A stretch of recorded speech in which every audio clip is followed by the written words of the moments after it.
Good afternoon, everyone. My name's Chad Erickson. I'm the Vice President of Marketing and Business Development at Advice Media, and it's my pleasure to welcome you to our webinar series this month. For those of you who are first-timers, welcome. Those who come in every single month, welcome as well. It's good to have everyone here today. We continue to find the best presenters we can and industry leaders to give and present you with the best ideas for your practice to really help you be as successful as possible. And excited to have Jay Shore with us once again. He's been a frequent contributor of ours over the last few years that we've offered this series, and appreciate him taking time today. And I'll go ahead and introduce Jay in just a moment. As we get started today, you'll notice that within our system, we have our control panel. I'll be moderating. I invite you that if you do have questions for Jay, that go ahead and enter those in on that control panel, and I'll be moderating those. And when Jay is done with his presentation, I'll facilitate your questions directly to him so he can answer those and help with that dialogue. I'll go ahead and introduce Jay now. So Jay Shore is the founder and managing partner of Shore Solutions, formerly known as the Best Medical Business Solutions. It's a Florida-based medical practice consulting firm. They assist practices with their operational, administrative, and financial health. Jay served as the Vice President of Operations and Practice Administrator for a leading board-certified dermatologist and cosmetic surgeon in South Florida until her passing in June 2012, and held partnerships in 2 leading South Florida plastic surgery centers in the past. A Temple University graduate, Jay has served as a professional motivational speaker for nearly a dozen industry organizations, including the American Academy of Cosmetic Surgery, the Aesthetic Show, the Aesthetic Academy, the Medical Entrepreneur Symposium, the American Academy of Facial and Reconstructive Plastic Surgery, the American Academy of Anti-Aging Medicine, the American Academy of Cosmetic Surgery, Vegas Cosmetic Surgery, and Global Aesthetics, and more. He is a certified medical business manager from Florida Atlantic University and a certified aesthetic consultant, levels 1 through 10, from the Aesthetic Practice Association. Jay previously received the Honorable Mention Award for OR Excellence in Medical Financial Management and regularly served as an author for national industry publications, including Modern Aesthetics, Metaesthetics, Surgical Aesthetics, Physician's Office Resource, Medical Office Today, Plastic Surgery Practice, Medical Economics, Outpatient Surgery, the Journal of Medical Practice Management, Surge Magazine, ASOCP Connect, and more. Jay served as an advisory board member for the NHL Panthers from 2011 to 2012. And the most recent thing that I'm actually excited to announce is that Jay is now the 2018 Non-Physician Practice Management Innovator of the Year, awarded along with his business partner, Mara Shore. This prestigious and coveted award was given at the 2018 Aesthetic Show just a couple of weekends ago in Las Vegas. And it was the first time, Jay, I think in, probably 6 or 7 years that I haven't been there with you. I was on vacation, and I wish I could have been there to celebrate with you earning that award. But thank you for taking time to be here with us today to share this great information about becoming a better leader in your medical practice. And look forward to hearing from you today. So without further ado, I'll turn the time over to you, Jay. Okay, well, Chad, thank you very much. I certainly appreciate all the accolades and all the time it took. I guess there's no time left for the webinar now that you gave my bio. So there's always time to hear from you, Jay. There's always time. Thanks so much. Well, welcome to everybody. And our topic today, the top tips on becoming a better leader in your medical practice, is such a vast topic because many of you, whether or not you're leaders or whether or not you're staff members or ancillary staff in your office, we're all leaders at what we do. From the director of first impressions, who many practices call the receptionist, I find that really is not a proper title because almost single-handedly outside of the physician, and I don't mean to insult anybody, your director of first impressions, your front-end people are usually one of the most important people in the whole process because they're the ones that will turn on or turn off that current and prospective patient before they even have a chance to walk in your door. And that's one of the most important things that we always have to get at. Everybody is a leader in our practice at what we do. However, I'm going to try to say it from a 30,000-foot level to allow every one of us to understand what it takes to become a better leader. Now, I say this at many of my programs, many of my lectures, because we really have to understand that medicine is a science. And it's because of all the education that the physicians and practitioners have to go through, and it's usually scientific in nature, because we're in the medical aesthetic cosmetic business. But true medicine as a science is a way to heal the sick and injured. Our business, it's a way to keep our patients looking young and beautiful. But it's one of the most respected professions today because the amount of education and, unfortunately, the status. I like to try to put everybody on an equal playing field. However, because of the education level that practitioners have to go through and the leaders of the practice, it becomes one of the more respected professions. But ladies and gentlemen, I don't want to demean the fact that medicine is a business, and we have to treat it like the business that it is, because we don't properly plan in our businesses, although we should. Now, baby boomers value a hierarchy in the workplace. And in order to be a leader, I'm 64 years old. I'm not, a baby. I'm not a millennial. I'm the baby boomer. And I value the hierarchy that we have in the workplace. However, millennials, the zennials, and the next generations are the up and coming generation. I was a millennial many years ago, but they call me a baby boomer. And we have to respect the fact, because at every conference I go to and everywhere where we lecture, we speak about, and people ask me about, what do you think about millennials? And I have to say that the way I think about it today is not the way I thought about it before, because times are a changing, as the expression goes. And we really have to understand that tomorrow, the millennial generation, that zennial generation, is going to be leading. So we all have to learn how to be better leaders. In my generation, we viewed hierarchy in the workplace the longer that you stayed, because that's the way corporate America allowed it to be. The millennials see everyone as if they're on a level playing field. And I give the example is that I refer to every practitioner still in my client base as doctor. And I found that the different generations refer to them on a first name basis. There's no right or wrong. It's just that in the way we were raised years ago is not the way that we're being raised today. And there's an old expression about the golden rule, and that was do unto others as you would have them do unto you. However, that golden rule has since changed, and it now should be do unto others as they would want done unto themselves. Because people like you may not want done to you as I would want done to you, as the old golden rule projected. You want to be done unto how you want to be treated. Now, social media has made everyone more equally accessible, and they didn't have that many, many years ago. It was the old yellow pages. It was TV and radio and magazines and newspaper.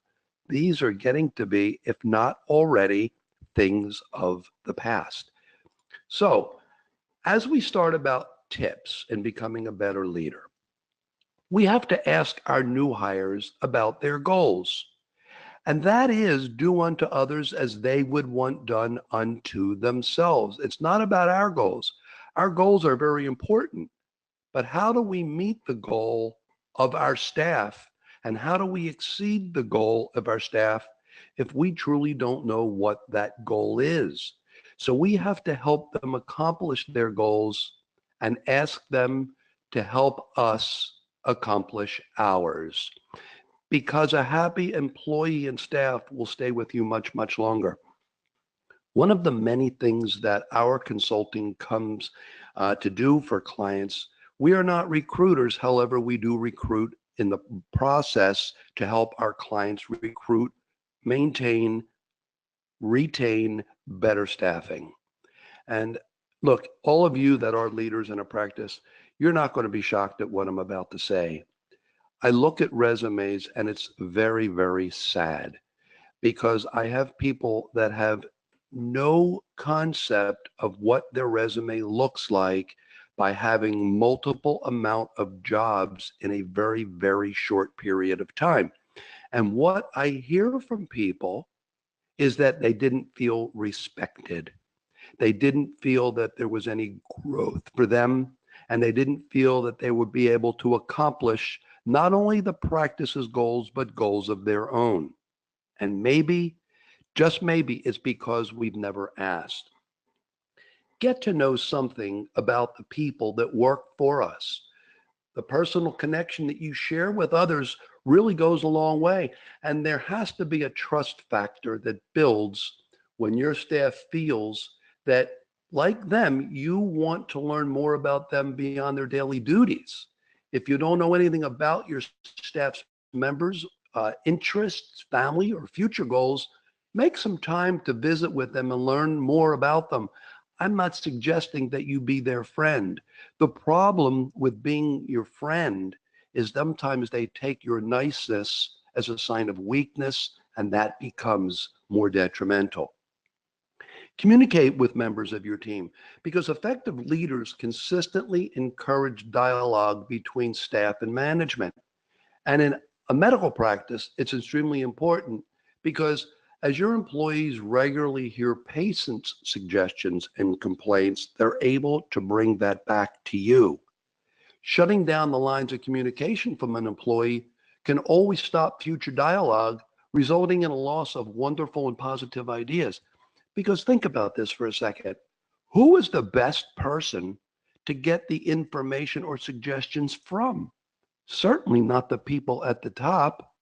It's the people that are physically doing the work, whether it's the director of first impressions / receptionist, the medical assistant, and mid-level all the way up, mid-level providers, estheticians, all the way up.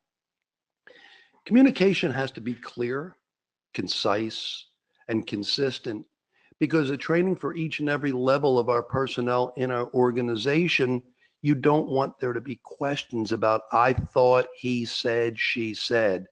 And if it's conducted on a regularly scheduled basis, it becomes part of your culture. We used to have staff meetings every week. Once a month, it was done for the front staff. Once a month, it was done for the back medical assistant staff. Once a month, it was done for providers. And once a month, it was done for the entire team. And it just wasn't something that came and went. It was a process that happened all the time. And the best way to communicate with your team members is to schedule one-on-one time with each of your key personnel. Because in order to effectively delegate your time, you must stop you got a minute. You know what I'm saying? You got a minute. You can't do this. You got a minute because the answer really is no. I really don't got a minute. And you know that. And don't feel insulted. Set aside specific times each week to discuss new endeavors, gain feedback on departmental concerns, and listen to input from your team members.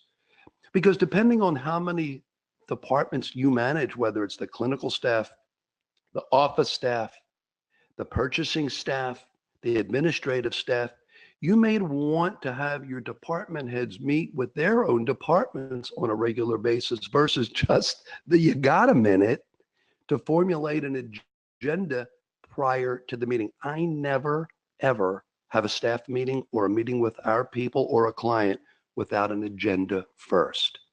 And I plan that agenda and give it to the people. It makes it feel and it makes it look much more professional. And each department head should also conduct regular staff members and meetings within their department. Remember, when it looks professional and it sounds professional, it becomes professional. and your staff will want to stay with you a lot longer. Know your team's comfort with technology. Baby boomers like myself were slow to learn, but it doesn't tend to let it disrupt the workplace. Very proudly, I had to learn by default because I hired people in my office that were younger than me in corporate America before I came into running a very large medical practice. And I knew that they were going to eventually take over my job if I didn't get with the program. So I said, well, I'll make you a deal. I will teach you what I know in the medical and safety portion if you teach me the technology. Because I knew they were going to learn what I learned. And if I didn't know what was up and coming with technology, I would be one of the people out in the dust. Now, the millennials, zennials grew up with this technology and they feel the need to stay connected constantly. You know, it's very interesting. I was in a restaurant the other day and I'm in the airport last week coming back from one of our conferences. And I see a 3-year-old and a 5-year-old. 3-year-old sitting in a stroller, the 5-year-old sitting in the seat, and they're each connected to an iPhone and an iPad, whether they're watching a movie, whether they're communicating, whether they're talking to their mother that's back home. And I looked and I said to my wife, that's exactly how I used to communicate when I was that age. And I started to laugh because a telephone in my day, a mobile phone, was a tin can with strings. All right, so these people today, that's how they grew up. So know your team's comfort. Be a better leader. Do not hire anybody that doesn't know the back and forth of technology, whether it's EMR. It doesn't have to be, do you know the specific EMR? Because there are so many out there. I know about a half a dozen where I know how to bill, I know how to make appointments because I've done all the demos when I help our clients. But you know what? It's more important that they know computerization and technology than the individual suite of EMRs itself. Clarify your expectations from the beginning. Remember, I said I use the words clear, concise, and consistent. What's your open door policy? Is it you got a minute, or is it a specific time that people can actually spend with you? To be a better leader, how do you get feedback and how do you give it? Do you insist that they call you by doctor? Do you allow your patients to call you by first name? Not that there's anything wrong with it. I just still, in my old age days, believe it's a matter of respect. I am probably older than 90% of my client base. I'm still young at 64. However, it used to be doctors were my age. Now they're much younger than myself, and I still refer to them as doctor. Have different levels of communication policies that you set down in your office.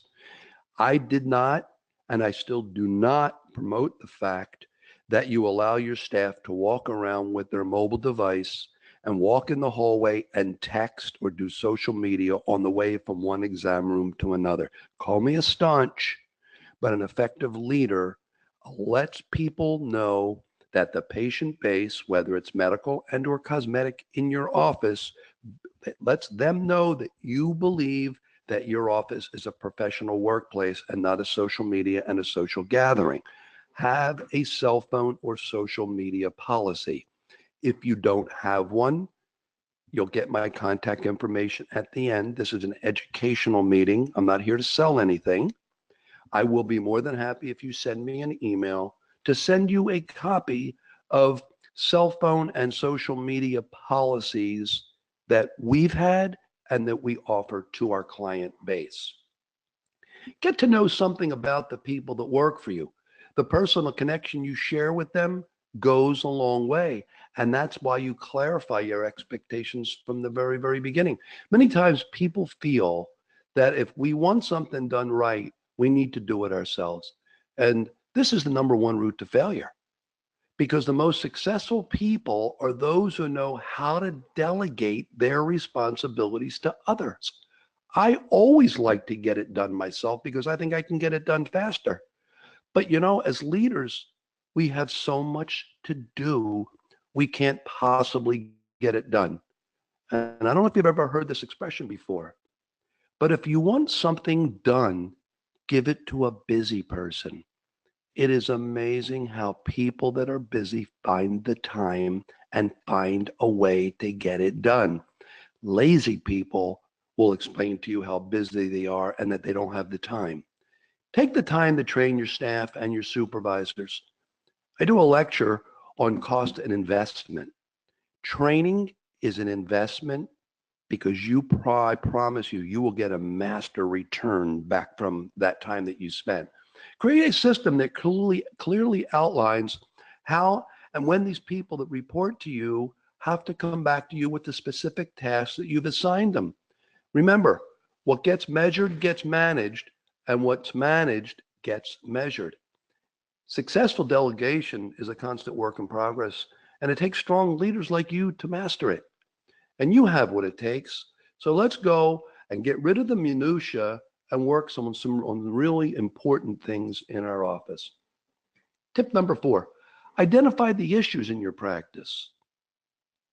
Well, what are you going to say? I don't have any issues? Every one of us have issues. There's another word for issues. It's called drama.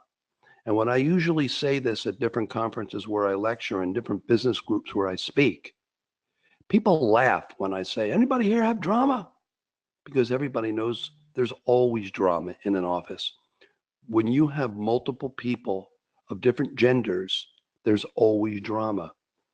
Ask yourself, why did previous employees leave?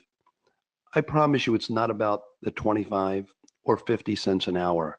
It's because they either didn't feel respected, they didn't feel appreciated, or that other people got away with things that they felt they didn't want to be a part of. So how can you avoid and solve these issues to avoid them from happening again? Well, let me share how you can do it. Number 1, be organized. How many times have you walked into someone's office and you can't even see through all the clutter? Is this your practice?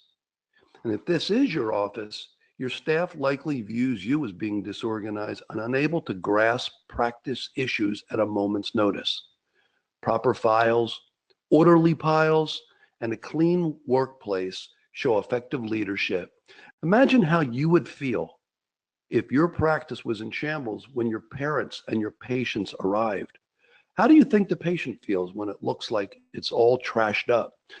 No one, and I mean no one, wants to walk into any type of medical facility that's dirty, disorganized, and it looks like no one's paying attention to the details. Trash is piled up to the top in the trash cans, bloody gauze, table paper. You know what I'm saying. I've been to dozens of offices. It's not an anomaly. It's inherent in every one. And if you show organization and insist that it's a condition of employment, it just becomes part of the culture.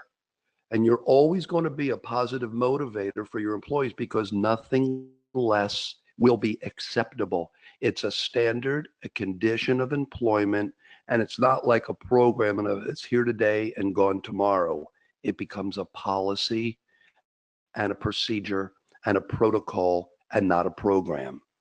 Whether you're a practice owner, team leader, or a manager, you have to expect your staff members to perform to the best of their abilities.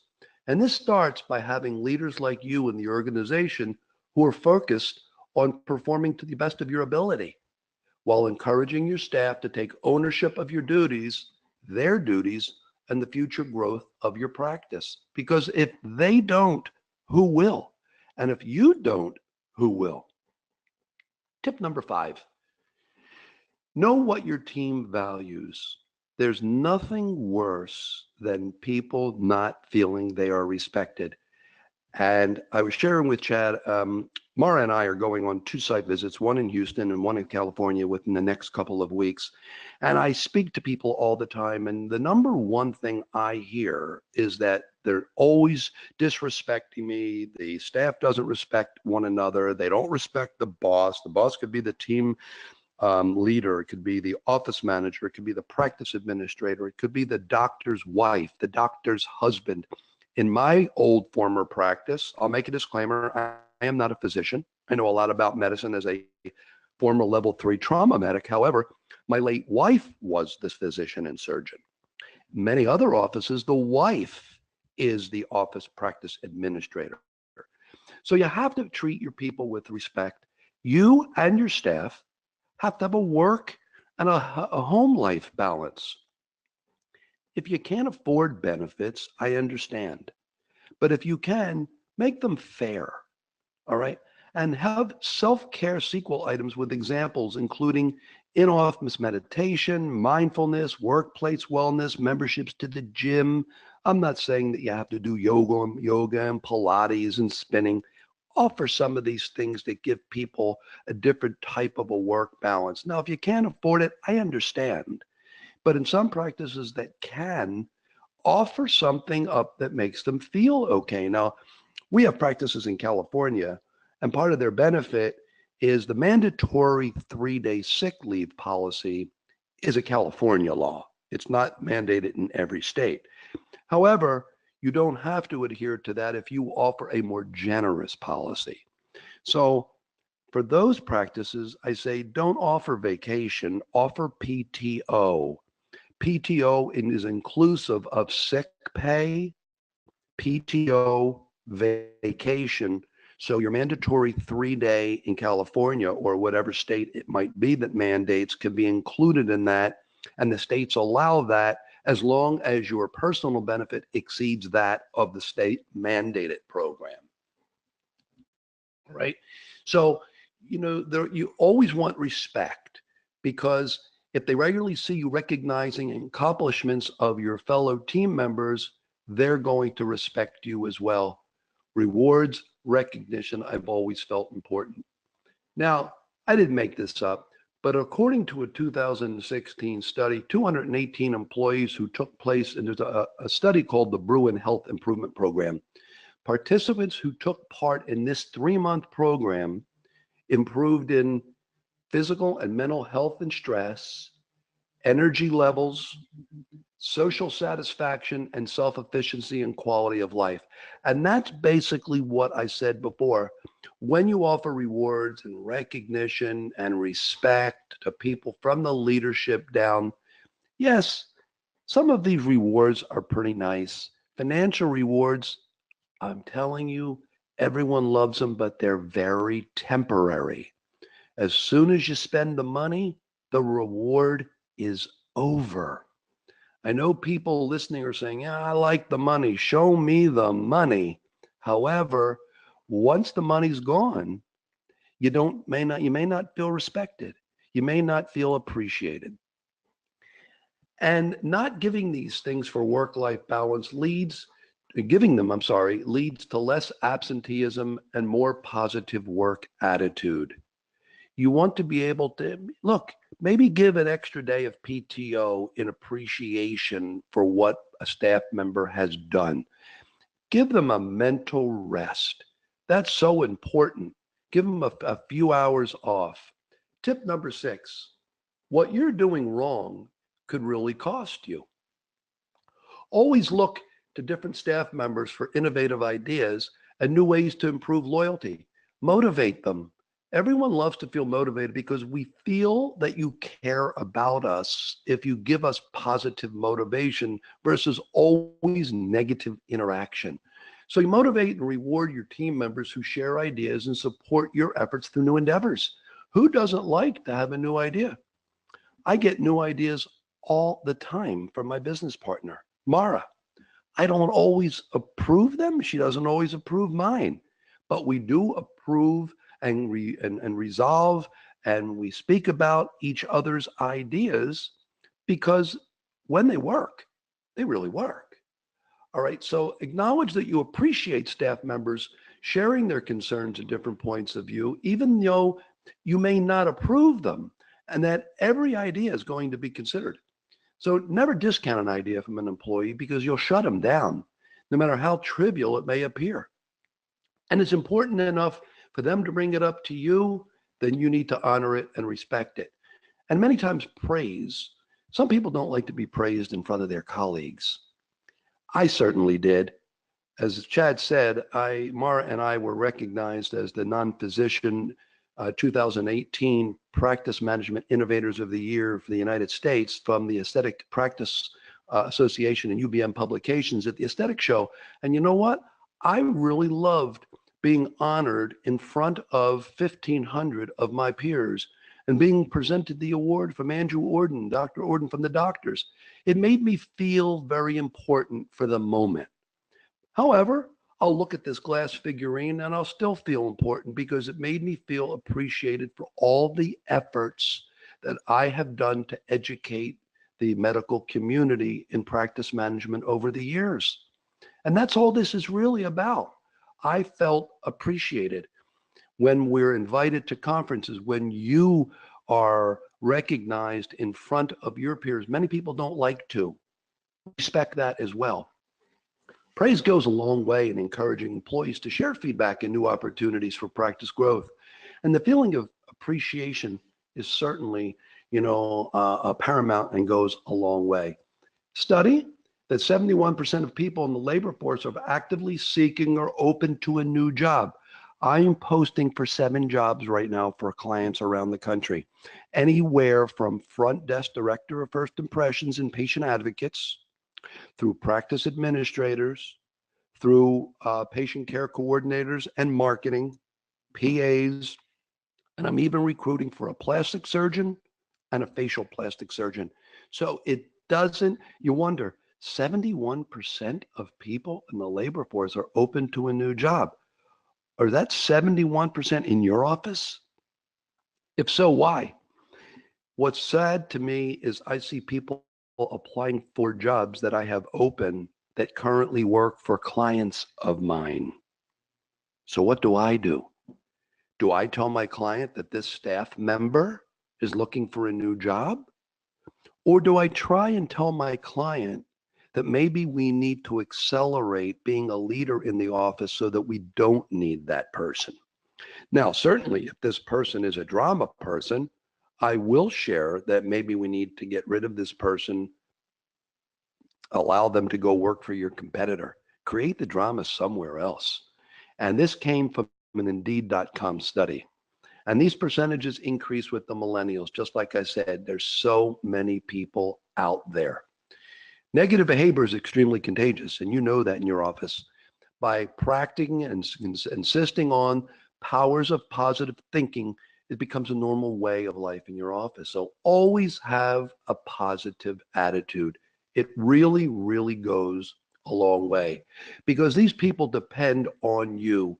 And the culture of positive attitude in your office is there's an old adage is never let people see you sweat. And the same holds true for you and your practice.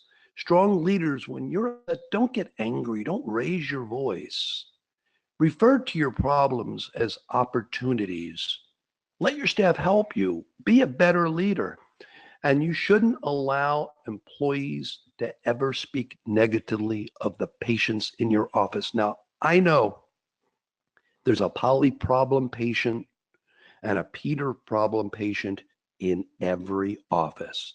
And you walk away from it. And I know for those of you who are estheticians or mid-level practitioners or physicians, you look at the schedule and you go, oh my goodness, here comes, here comes Mary and here comes Bob again. I hate treating them. Well, you might think that, but don't say it to your staff because then they're going to walk around and do the same thing. And you never know who's listening. I always say you have big ears in little cornfields. So believe me when I tell you, people will know. Tip number 7, learn how to handle conflict in your practice amongst your other team members. And I said this before, create an open and honest line of communication. Let them vent to you. Let them share the positive, the negative, without any fear of retribution. Don't let them feel that they can't come to you because in the end, if you let them go, you know what a whistleblower is. There's always going to be something in your office that may not have been according to Hoyle. I don't care whether it was an HR issue. I don't care if it was an OSHA issue. People that love you are going to keep their mouth shut. People that don't love you are going to sing like a canary. Listen to both sides of every story, because there's three sides, but keep the conversation from turning into a finger point like a I said, he said, she said. And remember, be a fisherman. Keep the conversation on track. Don't revert back to things that happened 3 months ago, like a discorned spouse, all right? And, things that happened a while ago that have since been resolved. Do you remember when? And track where your drama comes from. Having a positive attitude. The power of positive thinking and a good attitude always plays an important role in leadership. When you walk around with a smile, look, I don't know if any or all of you know Dr. Rich Castellano. And those of you who are out there that know him are probably smiling right now and nodding your head. Now, look, a lot of people said, man, that guy's pretty quirky. That guy's pretty weird. I love Rich Castellano. Why? Because in all that quirkiness, he is truly that man of a smile. He shows it in his office. He shows it to his patients. And I know this because I spent 3 days a week for 10 months in that office several years ago, helping to elevate that practice. And that power of a positive smile. And if those of you who have heard him all laugh and smile during his lecture, your staff sees more than you think. And they depend on you to culture the positive and cure the negative situations. In show business, the adage is, like I said, never let them see you sweat. So the same holds true in your practice. Strong leaders always refer to problems as opportunities, and you shouldn't allow them to speak negative of your patients. I can't say it more. All right? Negative behavior is contagious. It's a cancer that keeps metastasizing. And if you don't shut it down, it's absolutely going to continue. And by practicing and insisting on your powers of positive thinking, it just becomes a normal way of life. Tip number 8, as a leader, you have to serve as the role model. As painful as it is, as much as it might hurt, show people. Don't just tell them.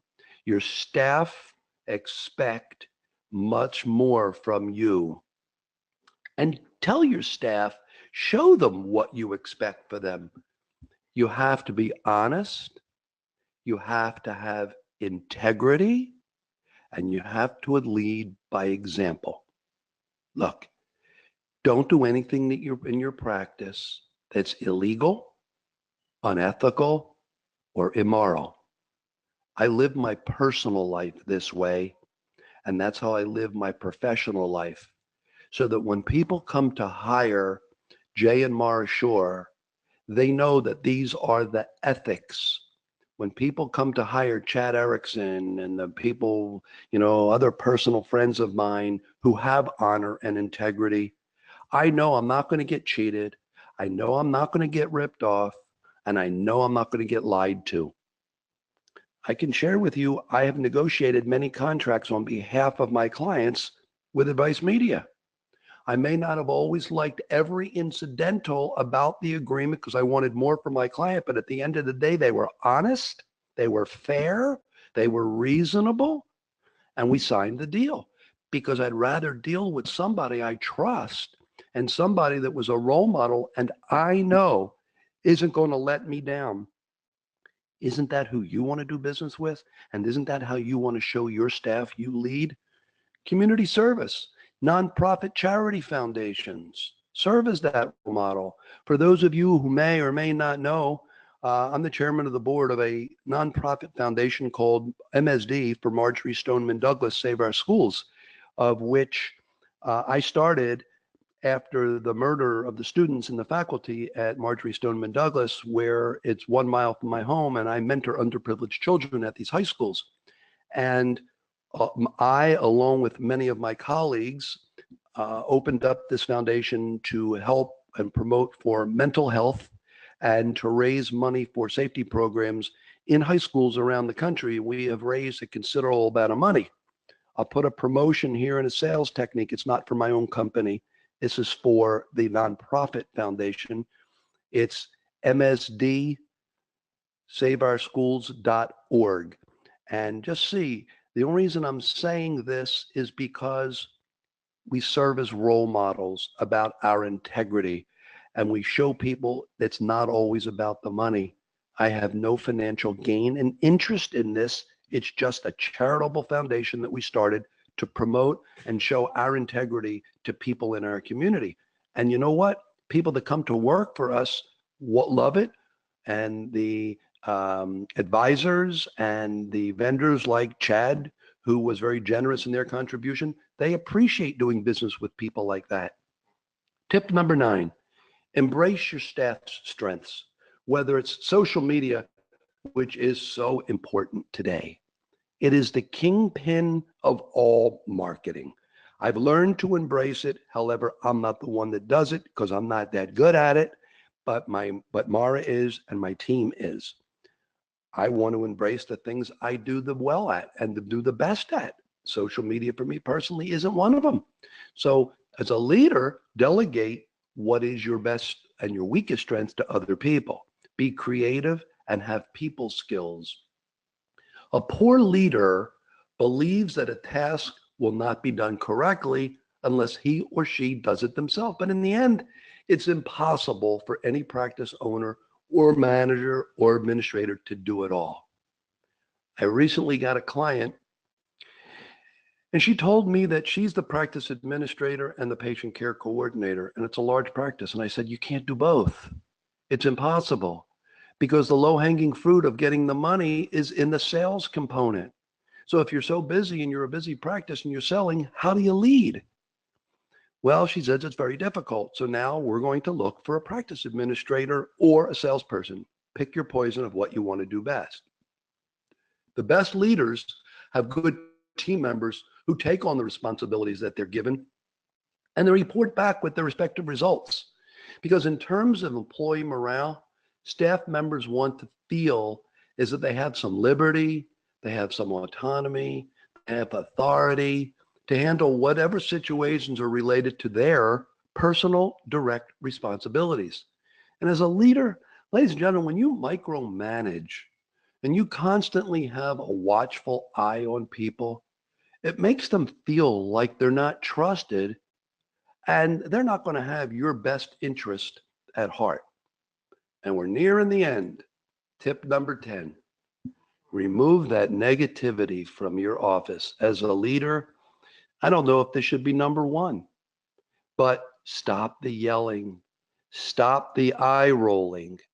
Nobody was ever allowed to roll those eyes at me after the first time. It is one of my pet peeves. Probably my first pet peeve are parking lots. All right. Because I hate to drive around parking lots. I want to get to where I'm going. But eye rolling just is a total disrespect to me. And when your staff sees you do that, we spoke about this before, about eye rolling. Oh, here comes that patient again. You know what I'm talking about, right? The eye rolling, other people see it and it becomes habit forming. Tardiness. I don't like to tolerate tardy, but I'd rather tolerate tardy than disrespect, yelling, and eye rolling. And, remove the negativity of talking by to each other, meaning you don't communicate with them, you just talk over them like they aren't important. Analyze your own leadership style and your own leadership ability. Is your current leadership quality helping or hindering you from moving forward? Look, we all have our deficiencies, and reality checks play an important role in effective leadership. Seek the advice of other leaders in your facility or industry and try not to be defensive. Seek the advice of professionals like Chad and his team. They've come across so many problems with many of their clients. Seek the advice of people like us as consultants. You know, I seek the advice of Advice Media when my clients have questions, and they may not even be Advice Media clients, but they might become. There are times that Chad and his team will call us and they'll say, hey, I have a question from my client about this. They called us because they've sought out professionals. And instead of they calling us, they may feel that they don't want to call us because they may have to pay us, which isn't necessarily always the truth. They sought the advice of a professional like Advice Media and their team who reached out to us. But use people to the best of your advantage. And I don't mean use them, I mean use them to the best of your advantage. Seek out the professionals. Since your style and ideas may vary from those of previous management, it's a good idea to solicit feedback from from different key personnel, because this allows you as owners and managers to effectively measure what may or may not be working and solicit ideas on how you can modify or encourage others to adapt the best practices in your leadership. It's like a business plan.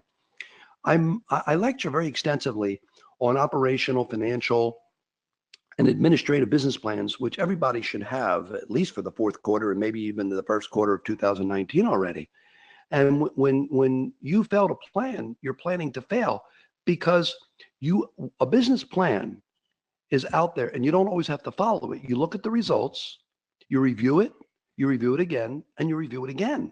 And you can always modify that. And it's the same thing that you should do in your business. Some of these include providing performance reviews for all your team members, encouraging them of your clinical administrative staff to delegate some of those responsibilities. Remember, when you want something done, give it to a busy person.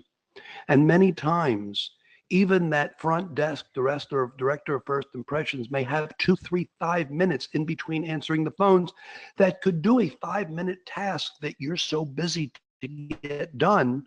And they will feel so elated that you actually asked them to do it. Remember, always, and I mean always, have a positive attitude. The power of positive thinking and a good attitude play an important role in your leadership.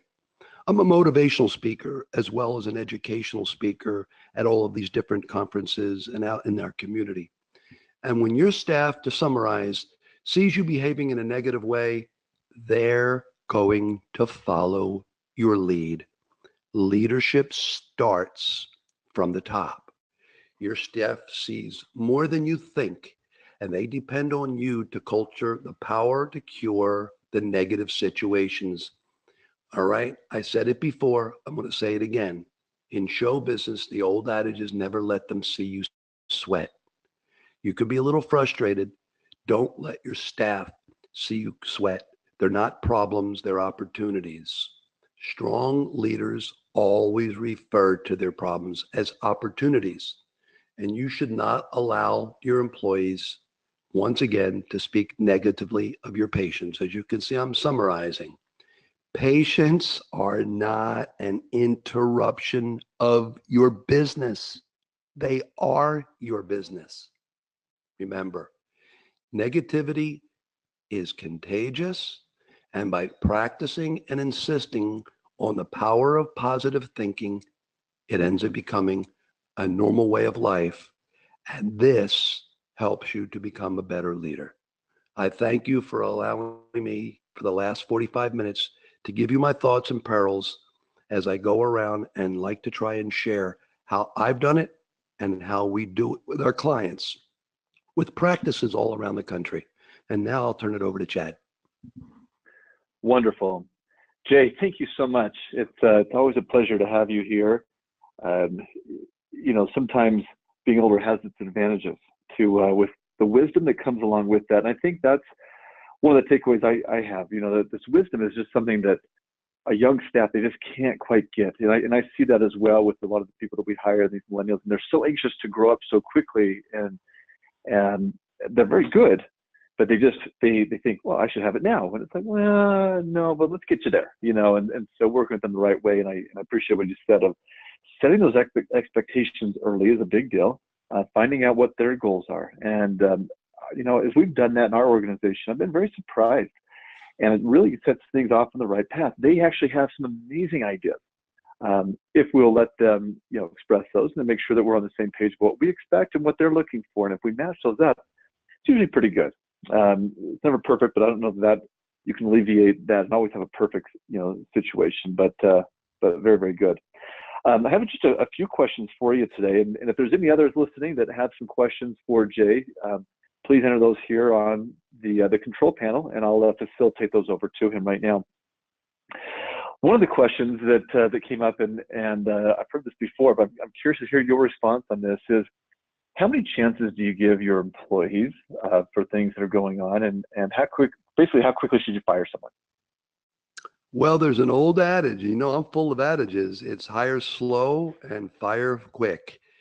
Depends on what the incident is. Theft, 0 tolerance. Drugs, 0 tolerance. Tardiness, if it becomes a pattern, you have to be clear, concise, and consistent, and you have to be fair for one and fair for all. Don't have your favorites, and we all do. And you know who my favorites in my practice always were? The people that did everything and got the job done. All right. So, tardiness, I have a little discussion with them, then I give them a verbal warning, and then I give you a written warning. And if I don't discipline you, it becomes contagious. I will terminate you if it continues. But there are 0 tolerances: alcohol, theft, drugs, disrespect to a patient. Look, we all get in our ways. We will have one discussion if I felt you were disrespectful. Everyone's entitled to a second chance. All right. But I don't make this a party. This is a business. But put everything in writing because you know what? There is litigation, there's fair wage an hour, and there's the National Labor Relations Board, and you will become and called to task if you don't become fair with everybody and you need to have an employee manual and policies, procedures, and protocols in place, in order to show that this is your policy. Yeah, I think that's very important, and I know that having even just an employee, basically an expectation type sheet of this is what we look for. Here's what will happen if you do this. It'll be great, and if you don't, then go somewhere else. We've been working with someone in our office just as an example, and just having to set expectations. A lot of times, just that one-on-one meeting again, and having to reset it on a regular basis. I read recently that the millennial generation today wants to meet more frequently.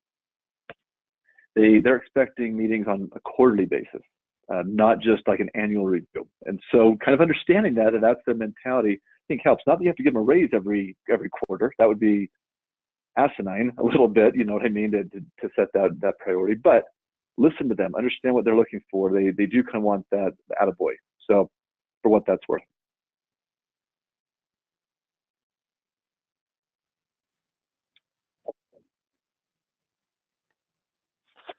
Can you hear me still? Yes. Is there another question?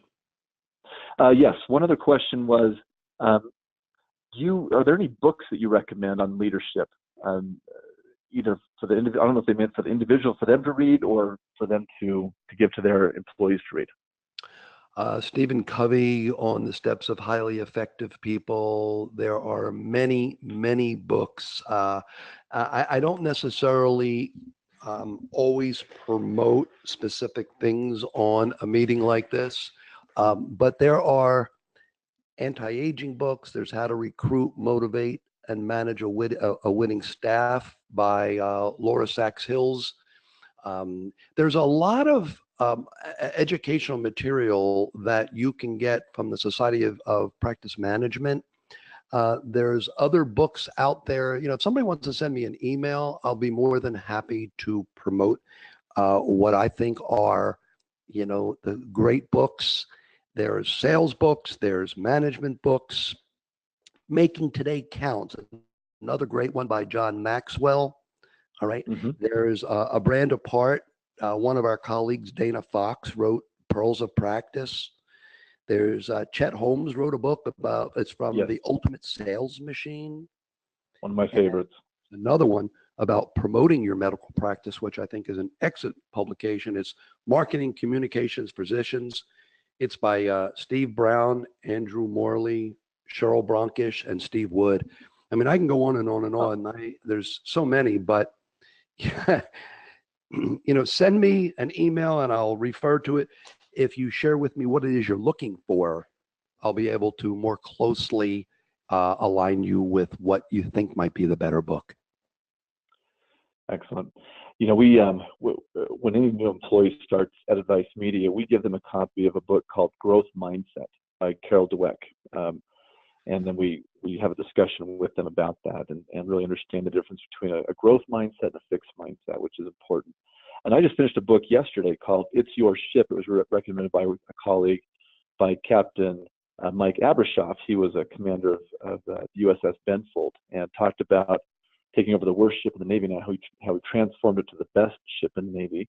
And the principles were very applicable to business. And but the concept is basically it's telling people, like, this is your ship. What ideas do you have to contribute to make it better? It's not just my company or as the doctor or the practice administrator, and having already had this buy-in. And you talked a lot about that, Jay, and I appreciate that. Get their buy-in. I think you'd be really surprised at the ideas they have, especially as they're in the trenches on a day-to-day basis. They might have ideas on how to make certain processes better in the practice. If we'll only take time to ask them and let them share. So I do have two others that I think everybody should read. And I read this book on an airplane in about an hour and a half. And I don't know if you know Dr. Spencer Johnson. He's the author of The 1 Minute Manager, another great book. But there's a book called Who Moved My Cheese? And yes, it's a book about the shift of the paradigm. And you know what? We all have to go through a paradigm shift. I have gone through a major transformation between Yellow Pages and social media. All right. right. I grew up in DOS and then had to learn Windows 3.1 till we are now. All right. I mean, I'm showing age, right? However, I actually grew up in punch cards. I shouldn't say I grew up in DOS. I grew up in punch cards. But it's how we learn. And as we elevate our practices, we go through paradigm shifts. And Who Moved My Cheese is a funny comedy about four mice. And I'm not going to go into the book, but it was written by the author of The 1 Minute Manager, Dr. Spencer Johnson. Two great books. Yeah, I have read that. It is a great one. Another question, Jay, that just came in is, you mentioned agendas. Questions that came in are do you solicit items, ideas, issues from the staff for the agenda in advance, and do you send out the agenda in advance or just present it at the beginning of your meeting? I present it at the meeting. Okay. If it's an executive leadership meeting, I present it in advance. All right.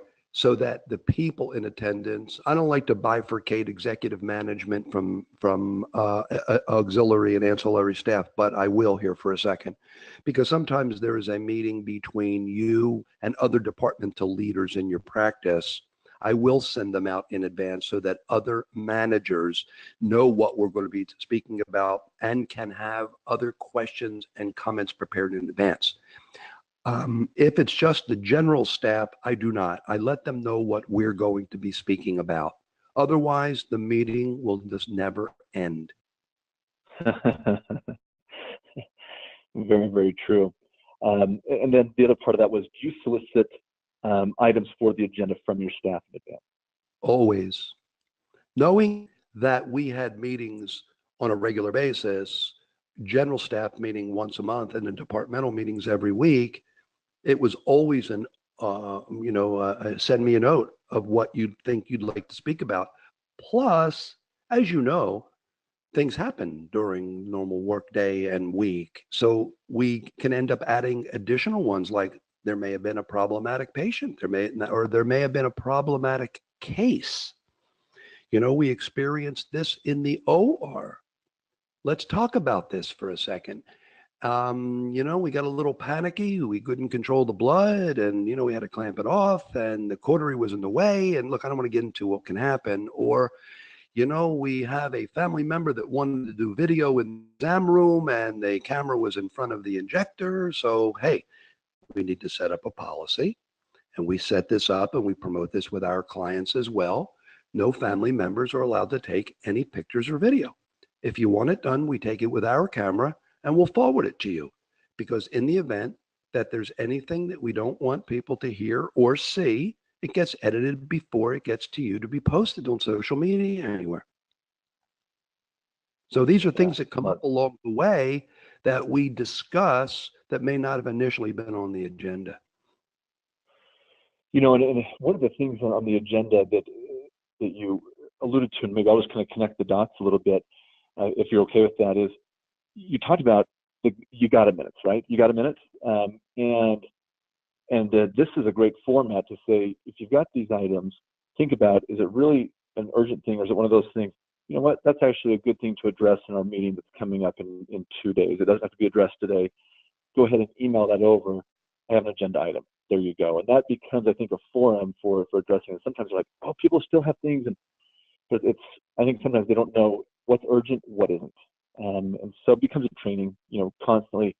You got to miss, you have to eliminate those. Actually, that's one of the things I learned from that Chet Holmes book you mentioned, from creating the ultimate, you know, sales machine, was you have to eliminate those or you're just going to drive yourself crazy in a day. So I as you said that, I'm like, amen, brother, amen, preach on, please. So excellent. Jay, our time is gone today. I again can't thank you enough. I appreciate all of our participants today and for your questions and your participation here. We will have this recorded. It'll be sent out tomorrow. It will be on YouTube on Monday. My video producer is on vacation this week, so he'll take care of getting it on YouTube when he returns next week. But again, it will be, at least on the recording, you'll be able to see that. A link will be sent out to you automatically. So if you're looking for this tomorrow, it'll be there. But again, I thank everyone. Wish you all the best. Finishing up a strong July, and wish you all the best as you head into August. Jay, thank you again very much. Have a wonderful day. Everybody. Have a safe summer. Thank you for the opportunity, Chad. All right, take care. Bye-bye.